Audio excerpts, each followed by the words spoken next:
जय हिंद प्यारे साथियों, कैसे हो आप सब? बिल्कुल मस्त होंगे। Unique study with Ajay YouTube channel पर आप सभी का बहुत बहुत स्वागत है।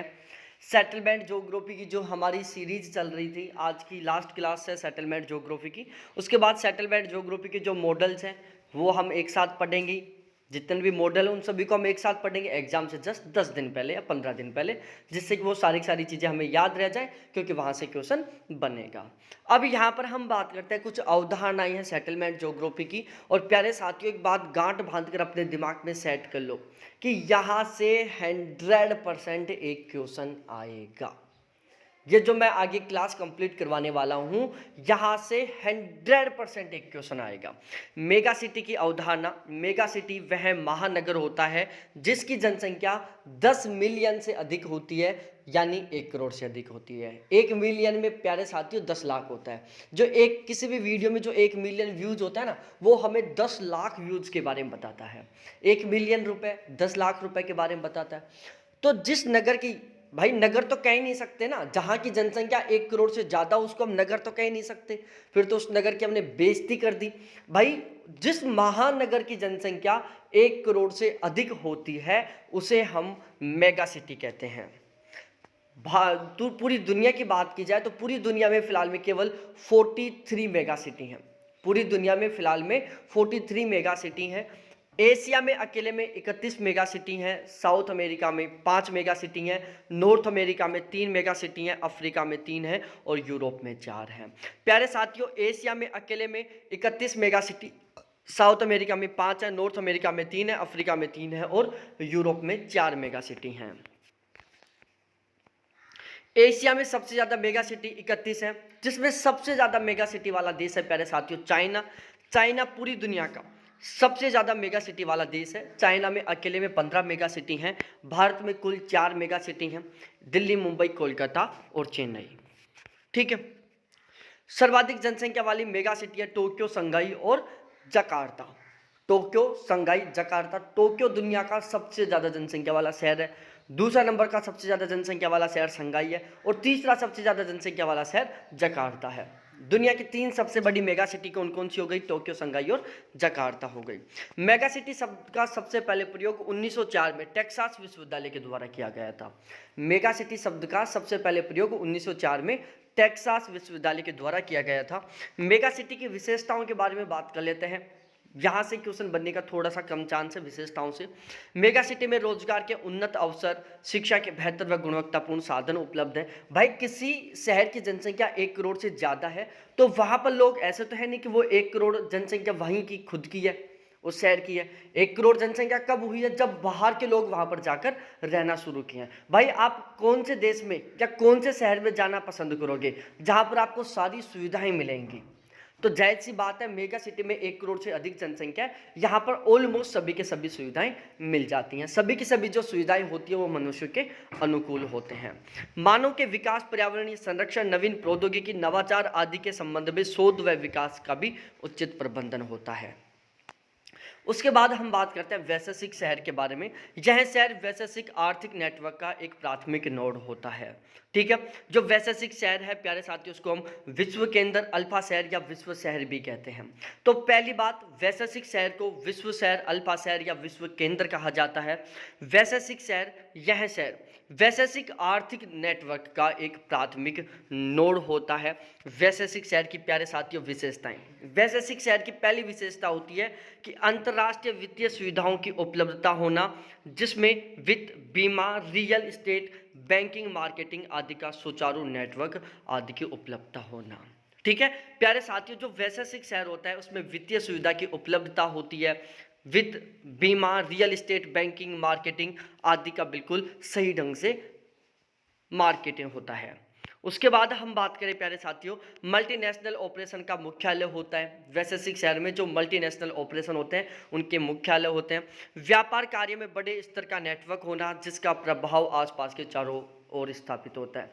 प्यारे साथियों, जो वैश्विक शहर होता है, जो वैश्विक शहर होता है, व्यापार कार्य में बहुत बड़े स्तर का नेटवर्क होता है। जो वैश्विक शहर होता है वो व्यापारिक स्तर पर बहुत ही बड़ा नेटवर्क लिए होता है। व्यापार के आधार पर सबसे ज़्यादा नेटवर्क प्यारे साथियों वैश्विक शहर में देखने को मिलता है, जिसका प्रभाव उसके आसपास के क्षेत्र पर भी देखने को मिलता है। संचार वे नेटवर्क का जाल वैश्विक आधारित होना। उसके बाद में हम बात करते हैं एज शहर के बारे में। यह नगरीकरण में वृद्धि का परिणाम है। नगरीकरण के वृद्धि का परिणाम क्या होता है प्यारे साथियों? एज शहर होता है। तो नगरीकरण के वृद्धि का परिणाम क्या है प्यारे लाडलो? एज शहर। मैं फिर से रिपीट कर रहा हूं, नगरीकरण के वृद्धि का परिणाम है एज शहर। एज शहर का विकास विशेषकर नियोजित फ्रीवे चौराहों या बड़े हवाई अड्डों के निकट होता है। यहाँ लगभग कम संख्या में भारी उद्योग अवस्थित होते हैं। ठीक है, तो आपको यह बात ध्यान रखना है प्यारे साथियों, यहां से क्वेश्चन बनने के पूरे चांस होते हैं।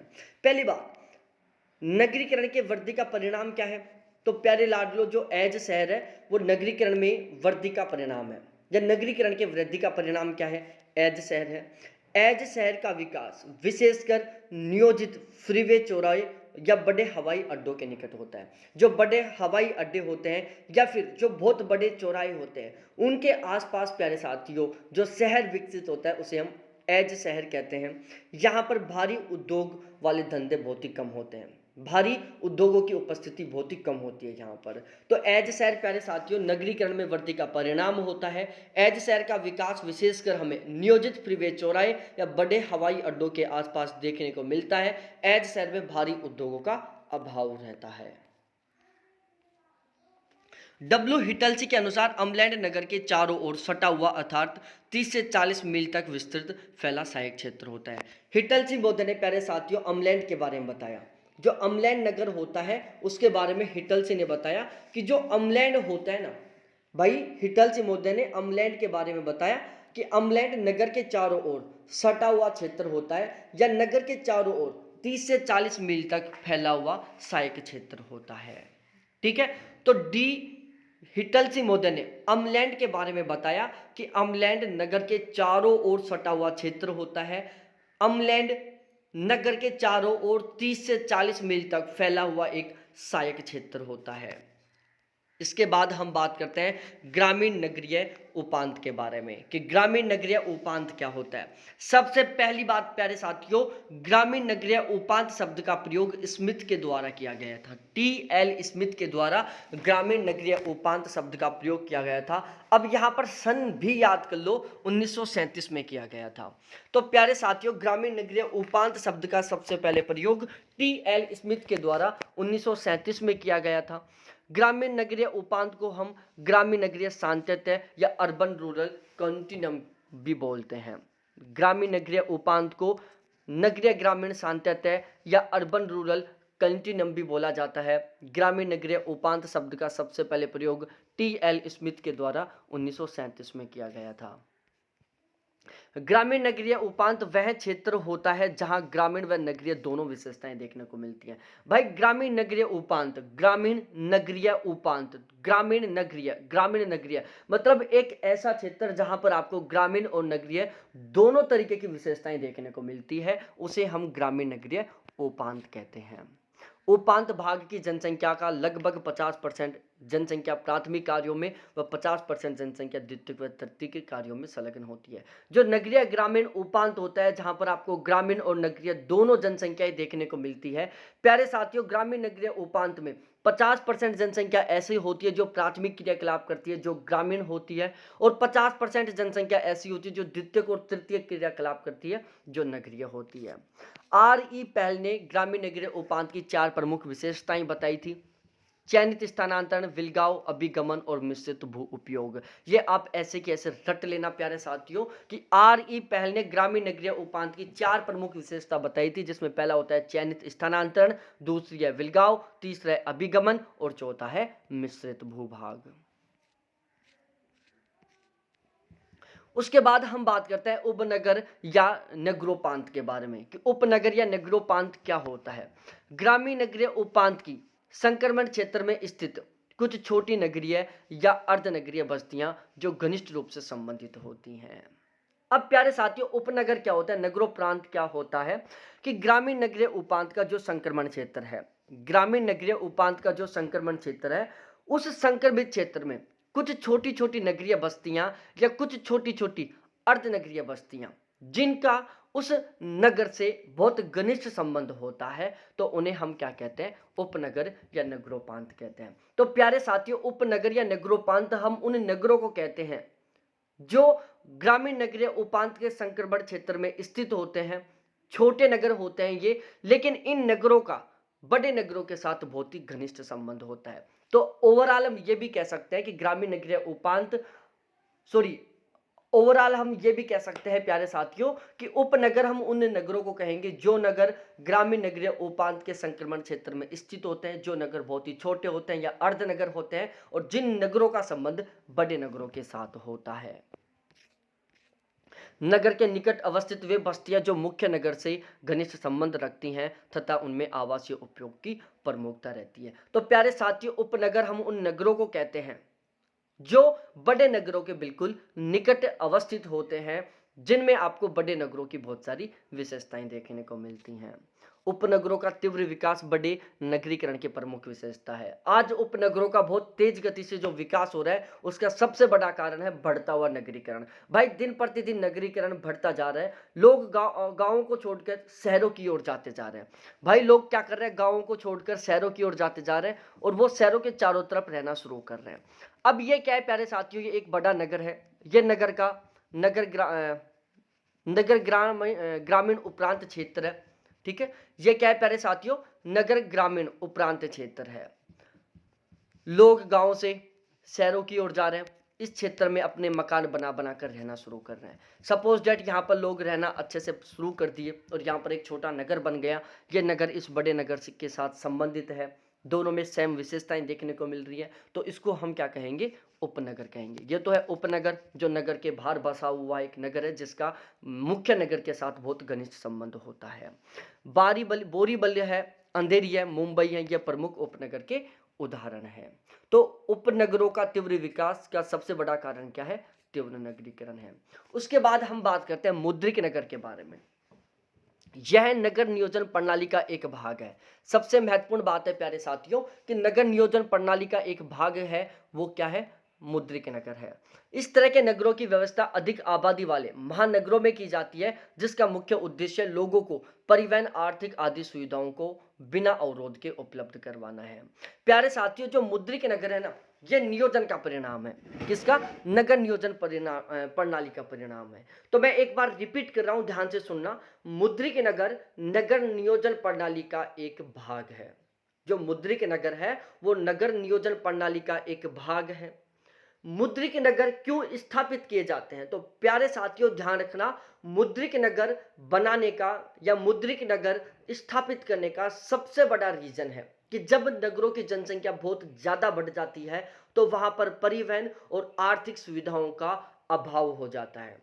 जब किसी नगर की जनसंख्या बहुत ज्यादा बढ़ जाती है तो उस नगर के लोगों को परिवहन और आर्थिक सुविधाएं बहुत आसानी से नहीं मिल पाती, जिसकी वजह से वो लोग उस नगर को छोड़कर और नगर के बाहर एक दूसरे एरिया में जाकर शिफ्ट होना शुरू कर देते हैं। धीरे धीरे वो एरिया बहुत अच्छे से विकसित हो जाता है और वहां पर उन लोगों को परिवहन और आर्थिक की सुविधाएं बहुत आसानी से उनके अनुकूल मिलती हैं। तो प्यारे साथियों, ऐसे नगरों को हम क्या कहते हैं? मुद्रित नगर कहते हैं, जो लोगों को परिवहन और आर्थिक की सुविधाएं उपलब्ध करने के लिए स्थापित किए जाते हैं। तो मुद्रित नगर प्यारे साथियों नगर नियोजन प्रणाली का एक भाग है। मुद्रित नगर का सबसे मुख्य उद्देश्य होता है लोगों की जो आधारभूत सुविधाएं हैं, लोगों की जो बुनियादी सुविधाएं हैं, उनको उपलब्ध करवाना।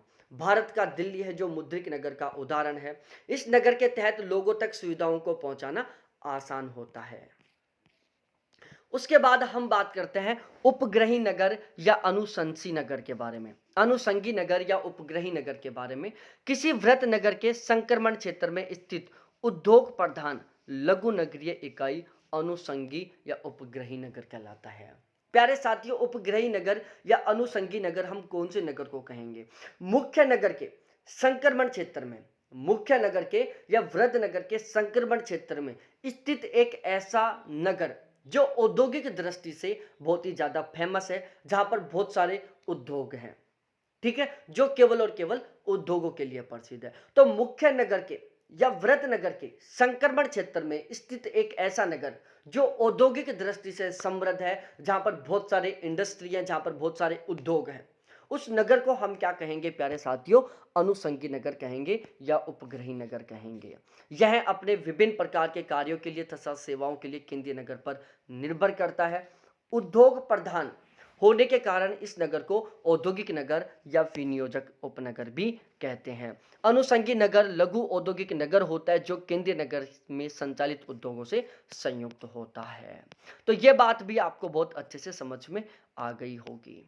अब हम बात करते हैं सामाजिक क्षेत्र विश्लेषण के बारे में, अर्बन सोशल एरिया एनालिसिस के बारे में। सामाजिक क्षेत्र विश्लेषण के प्रतिपादक हैं R.A. मर्डिमोदर, जिन्होंने 1969 में सामाजिक क्षेत्र विश्लेषण का प्रतिपादन किया था। तो सामाजिक क्षेत्र विश्लेषण के प्रतिपादक हैं R.A. मर्डिमोदर, जिन्होंने 1969 में सामाजिक क्षेत्र विश्लेषण का प्रतिपादन किया था। इन्होंने सेकेंद्रीय वलयों, खंडों, बहुनाभिक तीनों कारकों को लेकर नगरों की संरचना का विश्लेषण किया। ठीक है, तो प्यारे साथियों, R.A. मर्डिमोदर ने सामाजिक क्षेत्र विश्लेषण में सेकेंद्रीय वलय, खंड एवं बहुनाभिक तीनों कारकों के आधार पर नगरों की संरचना का विश्लेषण किया था। मैं दोबारा से रिपीट कर रहा हूं, R.A. मर्डिमोदर ने सोशल अर्बन एरिया एनालिसिस किसके बेस पर किया था? सेकेंद्रीय वलय, खंड और बहुनाभिक, इन तीनों के आधार पर इन्होंने नगरों की संरचना का विश्लेषण किया था। तो मैं एक बार रिपीट कर देता हूं, R.A. मर्डिमोदर ने सेकेंद्रीय वलय, खंड और बहुनाभिक की तीनों कारकों के आधार पर नगरों की संरचना का विश्लेषण किया। मर्डी ने समाज के विभिन्न वर्गों के अनुसार नगरों की संरचना को प्रभावित होना बताया। पारिवारिक अवस्थाएं हो सकती हैं, आर्थिक अवस्थाएं हो सकती हैं, मानवीय अवस्थाएं हो सकती हैं। R.E. मर्डिमोदर ने समाज के विभिन्न वर्गों के अनुसार नगरों की संरचना को प्रभावित होना बताया और इन्होंने नगरों की संरचना को प्रभावित होने वाले 3 अवस्थाएं बताई। पहली पारिवारिक अवस्था, दूसरी आर्थिक अवस्था और तीसरा मानव जाति अवस्था। शोषण सिद्धांत, शोषण सिद्धांत विलियम बंगी के द्वारा दिया गया था, बहुत ज्यादा महत्वपूर्ण है ये। शोषण सिद्धांत किसने दिया प्यारे साथियों? विलियम बंगी ने दिया। इस सिद्धांत में संसाधनों के स्वामित्व एवं मूल्य वहन क्षमता के आधार पर नगरों की संरचना एवं क्रिया का विश्लेषण किया जाता है। भाई, विलियम बंगी ने शोषण सिद्धांत दिया। इस सिद्धांत में संसाधनों के स्वामित्व एवं मूल्य वहन क्षमता के आधार पर नगरों की संरचना एवं क्रिया का विश्लेषण किया जाता है। प्यारे साथियों, जो विलियम बंगी का शोषण सिद्धांत है, इस सिद्धांत में संसाधनों के स्वामित्व और मूल्य वहन क्षमता के आधार पर नगरों की संरचना और क्रिया का विश्लेषण किया जाता है। तो जो शोषण सिद्धांत है, इस शोषण सिद्धांत में संसाधनों के स्वामित्व एवं मूल्य वहन क्षमता के आधार पर नगरों की संरचना और क्रिया का विश्लेषण किया जाता है। बंगी ने नगर को 3 सेकेंद्रीय वलयों में विभक्त किया था। एक बार मैं ये लाइन फिर से समझा देता हूं।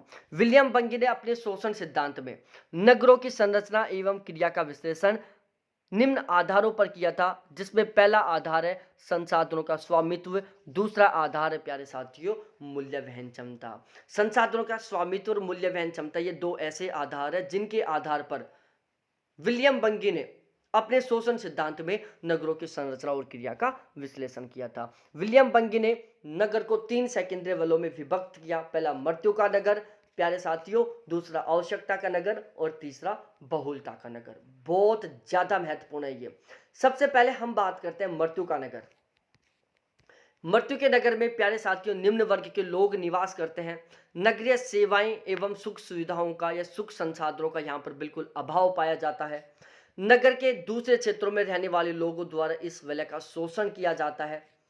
ठीक है, दोबारा से रिपीट कर रहा हूं, मृत्यु का नगर क्यों कह रहे हैं इसको? मृत्यु का नगर इस कारण कह रहे हैं प्यारे साथियों कि इस नगर में रहने वाले जो लोग हैं उनको कोई सुविधा नहीं मिल पाती। वो लोग हर एक सुविधा से वंचित रहते हैं। इन लोगों का दूसरे नगरों में रहने वाले लोगों के द्वारा शोषण किया जाता है, इसलिए इसे हम मृत्यु का नगर कहते हैं। विलियम बंगी ने 3 नगरों की बात की थी। पहला मृत्यु का नगर, दूसरा आवश्यकता का नगर, तीसरा बहुलता का नगर। मृत्यु के नगर की बात की जाए, इसको मृत्यु का नगर क्यों कहते हैं? क्योंकि यहाँ पर जो रहने वाले लोग हैं उनका दूसरे लोगों के द्वारा बहुत ही ज्यादा शोषण किया जाता है। यहाँ पर रहने वाले जो लोग हैं वो हर एक सुख सुविधा से वंचित रहते हैं। यहाँ पर हर एक प्रकार के संसाधन का अभाव पाया जाता है और इसीलिए प्यारे साथियों इस नगर को मृत्यु का नगर कहते हैं। अब ये जो मृत्यु का नगर है ना, इसमें प्यारे साथियों दो तरीके के टैक्स लगते हैं, एक मशीन टैक्स लगता है, दूसरा मृत्यु टैक्स लगता है। जो मृत्यु का नगर है इसमें दो टैक्स लगते हैं, एक मशीन टैक्स, दूसरा मृत्यु का टैक्स। अब मशीन टैक्स क्या है प्यारे साथियों? मशीन टैक्स मशीन से जुड़ा हुआ है कि यहाँ पर जो लोग हैं उनसे बहुत ज्यादा कार्य करवाया जाता है, लेकिन इनको काम के बदले बहुत ही कम वेतन दिया जाता है। मशीन टैक्स क्या होता है प्यारे साथियों कि इन लोगों के द्वारा बहुत ज्यादा काम करवाया जाता है, लेकिन इन लोगों को नाम मात्र अमाउंट पे किया जाता है। इन लोगों को बहुत ही कम रुपए देकर बहुत ज्यादा काम करवाया जाता है, इसको बोलते हैं मशीन टैक्स। उसके बाद मृत्यु टैक्स के बारे में बात की जाए, इन लोगों को जो सामान बेचा जाता है, जो इनकी आधारभूत आवश्यकता का सामान है, जैसे खाने का सामान है, घर का सामान है, या फिर इनकी सुख सुविधाओं का जो सामान है, वो इन्हें बहुत ज्यादा कीमत पर बेचा जाता है। तो ये दो कारण है, पहला मशीन टैक्स, दूसरा मृत्यु टैक्स, जिसकी वजह से प्यारे साथियों इस नगर को मृत्यु का नगर कहते हैं। मशीन टैक्स लोगों को कम वेतन देकर ज्यादा काम करवाया जाता है, मृत्यु का टैक्स लोगों को बहुत ज्यादा कीमत में सामान बेचा जाता है। आवश्यकता का नगर प्यारे साथियों उस नगर को कहेंगे जिन लोगों को आवश्यकता है, किसकी? श्रम की, किसकी?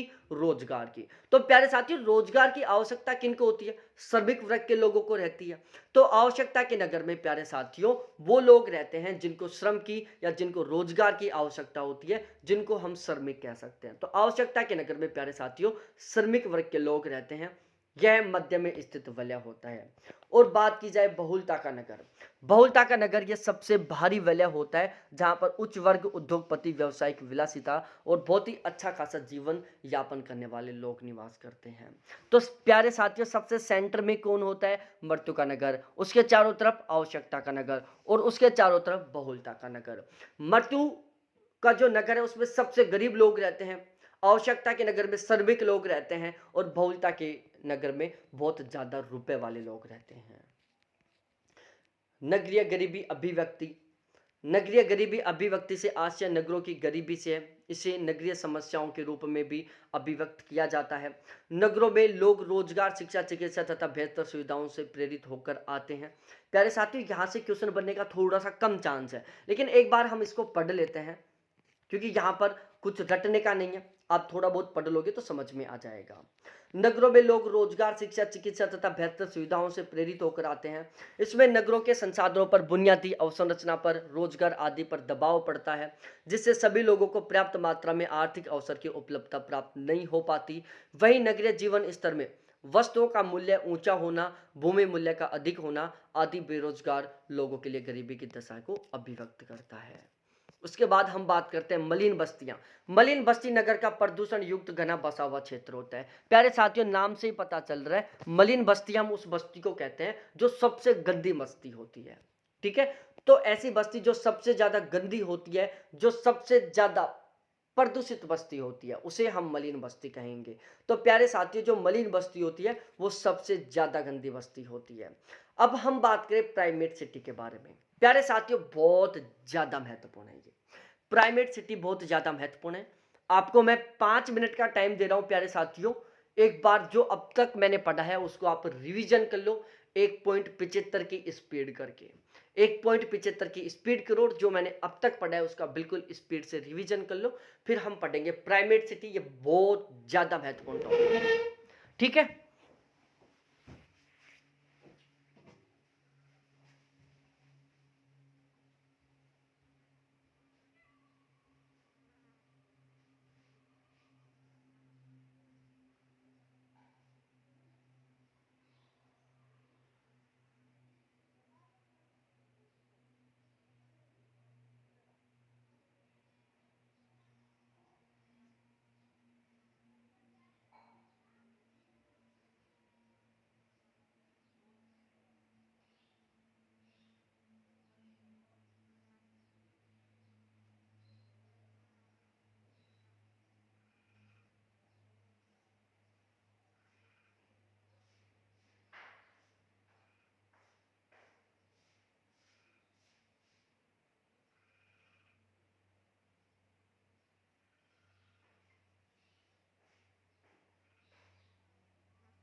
तो चलो अब हम शुरुआत करते हैं प्राइमेट सिटी के बारे में। प्यारे साथियों, नगरों को उनके कार्य, आकार, जनसंख्या आदि के आधार पर विभिन्न पदानुक्रम में रखा जाता है। इसमें प्रमुख नेतृत्व करने वाले नगर को सबसे बड़ा नगर या प्रधान नगर या प्राइमेट सिटी कहते हैं। सबसे पहली बात तो ये ध्यान रखना प्यारे साथियों, किसी भी प्रदेश का या किसी भी देश का सबसे बड़ा नगर जो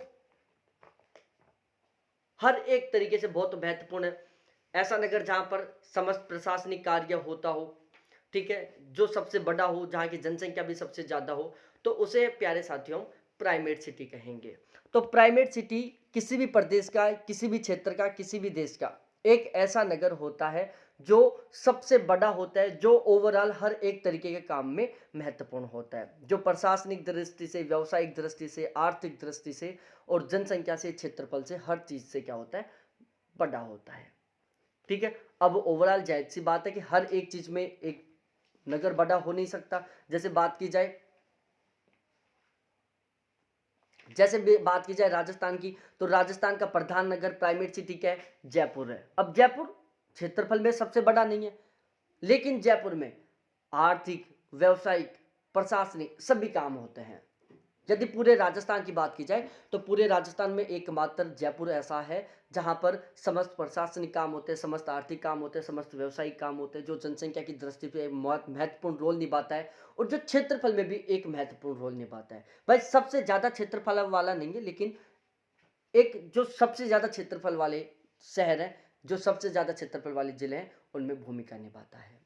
तो प्राइमेट सिटी हम किसी भी क्षेत्र के, किसी भी प्रदेश के सबसे बड़े शहर को कहेंगे जो व्यावसायिक, प्रशासनिक और औद्योगिक तीनों दृष्टि से बहुत ही महत्वपूर्ण है।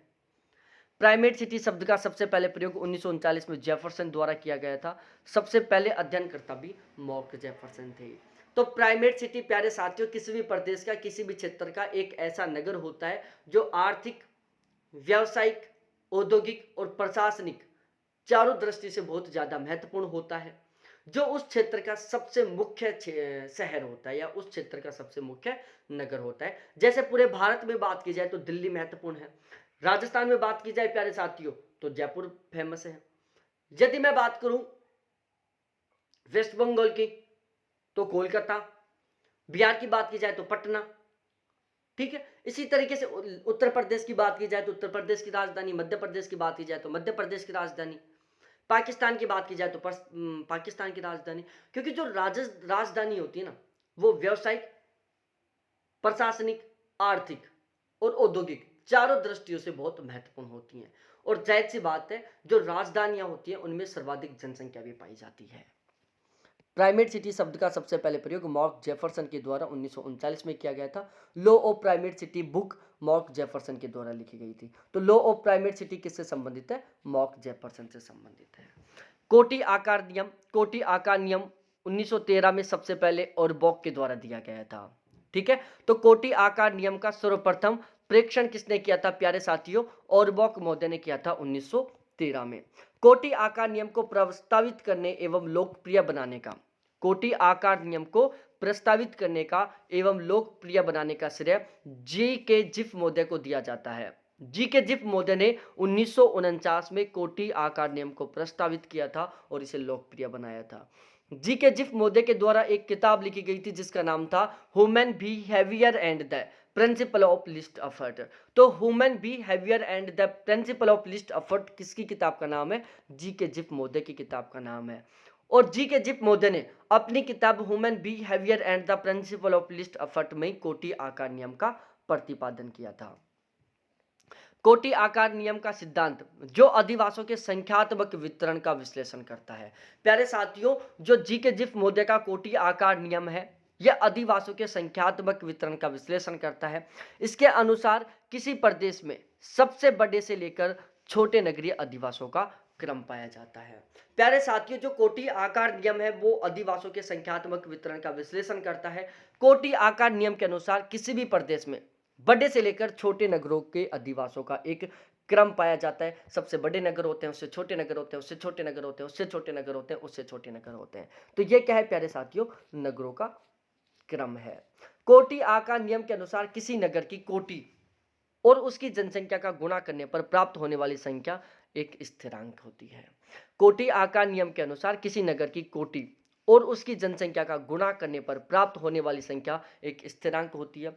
यह स्थिरांक उस प्रदेश के सबसे बड़े नगर की जनसंख्या के बराबर होता है।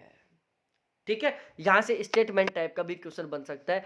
कोटि आकार नियम के अनुसार स्थिरांक क्या है, यह भी पूछ सकता है। कोटि नियम के अनुसार स्थिरांक उस प्रदेश के सबसे बड़े नगर की जनसंख्या होती है। कोटि आकार नियम का सूत्र है प्यारे साथियों, पी आर एक्स आर बराबर पी आई। ठीक है, इस एक्स आर को ओनली आर भी लिख देते हैं, यह भी ध्यान रखना। आर का मतलब है नगर की कोटि, इसको एक्स आर भी लिख दो यहां पर। आर का मतलब है नगर की कोटि, पी आई का मतलब है प्यारे साथियों प्रदेश के सबसे बड़े नगर की जनसंख्या, और पी आर का मतलब है प्रदेश के 8वें कोटि नगर की जनसंख्या। अब क्वेश्चन आ गया कि किसी प्रदेश के चौथे कोटि नगर की जनसंख्या 5000 है। नगर की कोटि क्या हो पता चल गई। क्वेश्चन क्या था कि किसी नगर के किसी प्रदेश के, एक क्वेश्चन है मैं बोल के बता रहा हूं, किसी प्रदेश के चौथे कोटि नगर की जनसंख्या 5000 है, तो उस प्रदेश के सबसे बड़े नगर की जनसंख्या कितनी होगी। रिपीट कर रहा हूं, किसी प्रदेश के चौथे कोटि नगर की जनसंख्या 5000 है, तो उस प्रदेश के सबसे बड़े नगर की जनसंख्या कितनी होगी। तो प्यारे साथियों यहां पर क्वेश्चन क्या था कि किसी प्रदेश के चौथे कोटि नगर की जनसंख्या 5000 है, तो उस प्रदेश के सबसे बड़े नगर की जनसंख्या क्या होगी। तो हमें किसका मान निकालना है, पी आई का मान निकालना है। नगर के कोटि, तो कोटि कौन सी है प्यारे साथियों, चौथी है। चौथी कोटि की जनसंख्या कितनी है, 5000 है। हम यदि 5000 को 4 से गुणा कर देंगे तो कितना आएगा प्यारे साथियों, पी आई का मान आएगा पूरा 20000। तो उस प्रदेश के सबसे बड़े नगर की जनसंख्या कितनी हो गई, 20000 हो गई। इसी सूत्र से आप पी आर निकाल सकते हो। पी आर निकालना हो तो प्यारे साथियों पी आई बटा में एक्स आर कर दो। इस सूत्र से आप एक्स आर भी निकाल सकते हो, एक्स आर बराबर पी आई बटा पी आर। तो ये 3 सूत्र बन जाएंगे। ठीक है, एक सूत्र पी आर बराबर पी आई बटा एक्स आर, दूसरा सूत्र एक्स आर बराबर पी आई बटा पी आर, तीसरा सूत्र। यदि नगर की कोटि को उसके जनसंख्या के साथ सरल रेखीय मापक पर दर्शाया जाता है तो परिणाम एक वक्र प्राप्त होता है, परंतु यदि लघुगणक स्केल पर दर्शाते हैं तो परिणाम एक सरल रेखा प्राप्त होता है। ये स्टेटमेंट टाइप का क्वेश्चन बनेगा, इसलिए इसको आप अच्छे से ध्यान में रख लेना। एक प्रदेश में कुछ बड़े नगर, अनेक मध्यम आकार के नगर तथा अनेक नीचे कई छोटे छोटे नगर देखने को मिलते हैं। यदि नगरों को जनसंख्या के अनुसार अवरोही क्रम में व्यवस्थित किया जाए तो इस नियम के अनुसार दूसरी कोटि के नगर की जनसंख्या प्रथम कोटि के नगर की जनसंख्या की आधी होगी, तीसरी कोटि के नगर की जनसंख्या प्रथम कोटि के नगर की जनसंख्या की 1/3 होगी। ठीक है, अब यहां से डायरेक्टली क्वेश्चन बन जाएगा। क्वेश्चन बनेगा कि यदि प्रथम कोटि के नगर की जनसंख्या 1 लाख है तो चौथे कोटि के नगर की जनसंख्या कितनी होगी। भाई प्रथम कोटि के नगर की जनसंख्या कितनी है, 1 लाख है, तो चौथी कोटि के नगर की जनसंख्या कितनी होगी, तो 1 लाख बटा 4। पूछ ले पांचवी कोटि के नगर की जनसंख्या कितनी होगी, 5 से डिवाइड कर दो। दूसरे कोटि के नगर की जनसंख्या कितनी होगी, 2 से डिवाइड कर दो। ठीक है, तो यह बात आपको बहुत अच्छे से ध्यान में रखना है। इस नियम के अनुसार दूसरी कोटि के नगर की जनसंख्या प्रथम कोटि के नगर की जनसंख्या की आधी होगी, मतलब 1/2 होगी। तीसरे कोटि के नगर की जनसंख्या प्रथम कोटि के नगर की जनसंख्या की 1/3 होगी। चौथी कोटि के नगर की जनसंख्या प्रथम कोटि के नगर की जनसंख्या का 1/4 होगी। पांचवी कोटि के नगर की जनसंख्या प्रथम कोटि के नगर की जनसंख्या की 1/5 होगी। छठे कोटि के नगर की जनसंख्या प्रथम कोटि के नगर की जनसंख्या का 1/6 होगी। ठीक है, इसी प्रकार आगे के नगरों की कोटि व जनसंख्या का अनुपात निर्धारित होगा। जिसका कोटि आकार नियम कहता है पी आर बराबर पी आई बटा एक्स आर या आर। इसके आधार पर अधिवासों का पदानुक्रम स्थापित किया जाता है। जी के जिप मुद्दे का जो कोटि आकार नियम है, इसके द्वारा अधिवासों का क्या किया जाता है, पदानुक्रम स्थापित किया जाता है। केंद्रीयता की मात्रा एवं गुण के आधार पर एक केंद्र स्थान दूसरे से उच्च कोटि अथवा निम्न कोटि का होता है। केंद्रीयता की मात्रा एवं गुण के आधार पर एक केंद्र स्थान दूसरे से उच्च कोटि का या फिर निम्न कोटि का होता है। ये बात भी आपको बहुत सही ढंग से याद करनी है प्यारे साथियों। और इसी के साथ हमारी सेटलमेंट ज्योग्राफी कंप्लीट हो चुकी। सेटलमेंट ज्योग्राफी के केवल मॉडल्स बचे हुए हैं जो हम एक साथ पढ़ेंगे। सेटलमेंट ज्योग्राफी को लेकर आपके दिमाग में कोई भी क्वेश्चन है, कोई भी टॉपिक है जो मैंने आपको नहीं पढ़ाया, आप व्हाट्सएप पर डायरेक्टली मैसेज करके बोल सकते हैं। 100% मैं उसको भी कंप्लीट करवाऊंगा। आपका कोई भी डाउट होगा, कोई भी कंफ्यूजन होगा, उसे हम 100% सोल्व करेंगे। मैं आपके लिए प्यारे साथियों 24x7 इमरजेंसी तरीके से अवेलेबल हूँ। बहुत बहुत धन्यवाद आपको देखने के लिए। थैंक्स बाय मेरे प्यारे साथियों।